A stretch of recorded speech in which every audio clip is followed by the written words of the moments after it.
Welcome back to my channel. Ẹ̀yin aráalé, ṣé àlàáfíà ni mo bá yín o? I am welcoming you back to my channel according to the time where you are. This is your girl, Mashallah. Mo dúpẹ́ lọ́wọ́ yín o fún gbogbo ẹ̀yin tí ẹ̀ ń subscribe lórí fídíò mi. God Almighty will bless you. Òkè lọ́lá yín á máa lọ.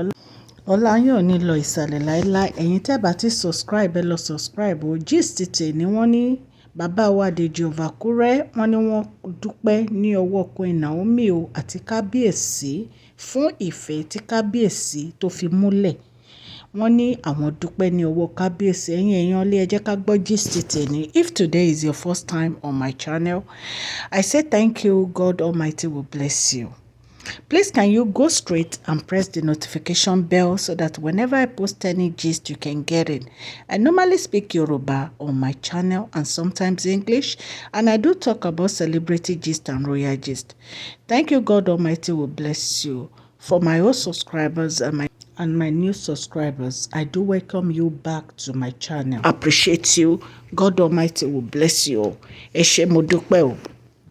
Gist tèmi bàbá wa Deji of Akure, wọ́n dúpẹ́ lọ́wọ́ kábíyèsí fún iṣẹ́ takuntakun tó ṣe láti fi ìfẹ́ hàn àti láti fi ìfẹ́ wọn múlẹ̀ ní inú ayé Queen Naomi. Ẹ jẹ́ ká jọ máa gbọ́ gist tèmi lọ. Bí a ṣe mọ̀, ẹ̀yin èèyàn lé, ọ̀pọ̀lọpọ̀ ló wá wọ́n jáde fún kábíyèsí àti Queen Naomi láti jẹ́ kí ìfẹ́ wọn yìí kó padà sí bó ṣe wà tẹ́lẹ̀. Ọ̀pọ̀lọpọ̀ ènìyàn náà dẹ̀ ló wà tó jẹ́ pé inú ń bí wọn sí reunion kábíyèsí àti Queen Naomi. Ṣùgbọ́n bàbá wa wọ́n fi ọ̀rọ̀ múlẹ̀, bàbá wa Deji of Akure, wọ́n fi ọ̀rọ̀ múlẹ̀, wọ́n ní ìfẹ́ òtítọ́ òun ni kábíyèsí ní sí Queen Naomi. Ọ̀rọ̀ yìí dùn mọ́ mi. Ọ̀rọ̀ yìí dùn mọ́ mi gan. Mo dúpẹ́ lọ́wọ́ bàbá wa Deji of Akure. Ní agbára Ọlọ́run, ẹ máa pẹ́ lórí ìtẹ́ àwọn bàbá yín o. Ní agbára Ọlọ́run, gbogbo nǹkan tẹ́ ẹ̀ ń fẹ́ lọ́lọ́run á ṣe fún yín o. Ilé àti ọ̀nà yín kò ní dàrú o. Àsìkò yín á tù wá lára o. Ìgbà yín á dùn bí oyin o. Ẹ ṣé gan ni o bàbá wa Deji of Akure, a dúpẹ́. Ẹ̀yin náà mọ iṣẹ́ takuntakun tí bàbá wa Deji of Akure ti ṣe lórí ọ̀rọ̀ Queen Naomi. Ọ̀rọ̀ wọn ó lágbára nítorí wípé every time tí kábíyèsí tí Queen Naomi tó bá ti ní wàhálà, tó bá ti ní problem nínú relationship wọn, àwọn ni wọ́n máa ń lọ bá. Àwọn ni wọ́n máa ń sọ pé kí wọ́n pẹ̀tù sí Queen Naomi nínú nítorí pé bí bàbá ni Queen Naomi ṣe mú bàbá wa Deji of Akure. And èèyàn kan tó yẹ pé Queen Naomi bẹ̀rù tó tijú ni. Wọ́n dẹ̀ máa ń gbọ́rọ̀ sí wọn lẹ́nu. So ìtorí ẹ̀ inú bàbá wa dùn fún ìgbìyànjú kábíyèsí lórí ọ̀rọ̀ Queen Naomi. Even gan ìgbà tí kábíyèsí àti bàbá kábíyèsí àti bàbá wa Deji of Akure tí wọ́n ní meeting, ọ̀rọ̀ Queen Naomi yìí náà ni wọ́n yanjú. Ọ̀rọ̀ Queen Naomi yìí náà ni wọ́n sọ. So inú bàbá wa dùn gan lórí ọ̀rọ̀ tí bàbá wa Deji of Akure, inú wọn dùn lórí ọ̀rọ̀ tí kábíyèsí tí wọ́n gbé kalẹ̀ láti jẹ́ kí Queen Naomi àti kábíyèsí kí wọ́n wà bí wọ́n ṣe wà tẹ́lẹ̀ lórí ọ̀rọ̀ ọmọ wọn Tádéníkáwò. A dúpẹ́ lọ́wọ́ bàbá wa Deji of Akure o. Ní agbára Ọlọ́run, Olúwa bá wa dá ẹ̀mí yín sí o. Ẹ máa pẹ́ lórí ìtẹ́ àwọn bàbá ńlá bàbá yín.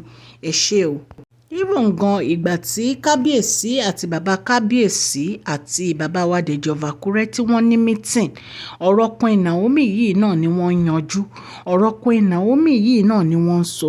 So inú bàbá wa dùn gan lórí ọ̀rọ̀ tí bàbá wa Deji of Akure, inú wọn dùn lórí ọ̀rọ̀ tí kábíyèsí tí wọ́n gbé kalẹ̀ láti jẹ́ kí Queen Naomi àti kábíyèsí kí wọ́n wà bí wọ́n ṣe wà tẹ́lẹ̀ lórí ọ̀rọ̀ ọmọ wọn Tádéníkáwò. A dúpẹ́ lọ́wọ́ bàbá wa Deji of Akure o. Ní agbára Ọlọ́run, Olúwa bá wa dá ẹ̀mí yín sí o. Ẹ máa pẹ́ lórí ìtẹ́ àwọn bàbá ńlá bàbá yín. Ẹ ṣé o. Bàbá wa Deji of Akure wọ́n tún gbìyànjú láti dúpẹ́ lọ́wọ́ kábíyèsí fún gbogbo akitiyan wọn lórí ọ̀rọ̀ Queen Naomi, láti fi ìfẹ́ wọn Queen Naomi, láti lọ sí church Queen Naomi láti lọ bá wọn sọ̀rọ̀, láti ra bọ́ọ̀sì fún Queen Naomi fún church wọn, láti build the altar èyí tí kábíyèsí build sínú palace fún Queen Naomi. Ẹ̀yin èèyàn náà ẹ kúkú rántí ìgbà tí kábíyèsí tí wọ́n ní kó destroy altar yìí, ṣùgbọ́n bàbá wa Deji of Akure wọ́n ń dúpẹ́ lọ́wọ́ wọn fún gbogbo akitiyan wọn àti ìfẹ́ tí wọ́n fi hàn sí Queen Naomi.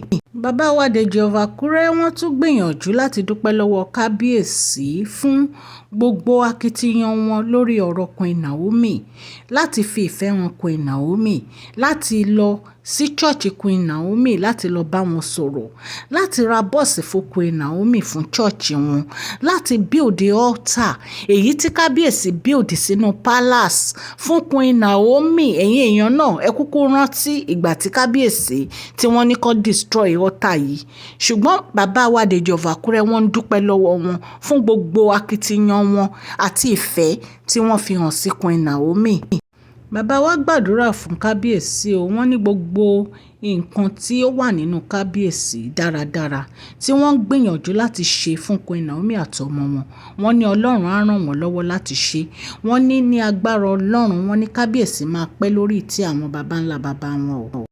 Bàbá wa Deji of Akure wọ́n sọ̀rọ̀ dáadáa nípa kábíyèsí. Wọ́n ní kábíyèsí, wọ́n ní ọkùnrin takuntakun ni wọ́n. Wọ́n ní kábíyèsí, wọ́n ní ọba tó dá ni wọ́n, ọba tó bá lórí ohun gbogbo tí wọn ò dẹ̀ wá fi ìwà yẹn wùwà sí àwọn ènìyàn. Wọ́n ní wọ́n níwà tó dáa, wọ́n ní wọ́n ní àánú àwọn ènìyàn lọ́kàn. Wọ́n ní ká wò ó pé láti ìgbà tí Queen Naomi ti lọ pẹ̀lú ọmọ wọn, wọ́n ní kábíyèsí ń gbé ìgbésẹ̀ láti tọ́jú ọmọ wọn.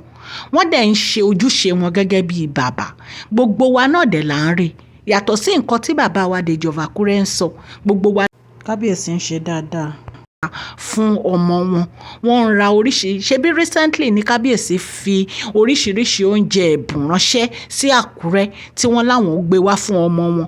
Gbogbo wa náà dẹ̀ la rí gbogbo nǹkan tí kábíyèsí ń ṣe. Bàbá wa Deji of Akure wọ́n dúpẹ́ lọ́wọ́ kábíyèsí fún gbogbo ìwà tí kábíyèsí ń wù yìí.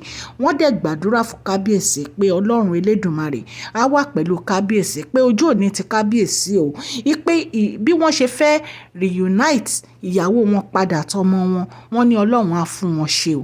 Wọ́n ní àwọn èèyàn bí tí wọ́n dẹ̀ yí wọn ká tí wọ́n ní pé kò ní ṣe é ṣe, wọ́n ní Ọlọ́run á bá wa mú wọn kúrò, Olúwa á bá wa tọ́jú wọn mọ́lẹ̀, wípé ọwọ́ ayé ọwọ́ ọ̀tá ò ní ká àwọn àti Queen Naomi o. Wọ́n ní kán ṣe gẹ́gẹ́ bí ọkọ sí Queen Naomi, ní kán má ṣe gẹ́gẹ́ bí ọba sí Queen Naomi.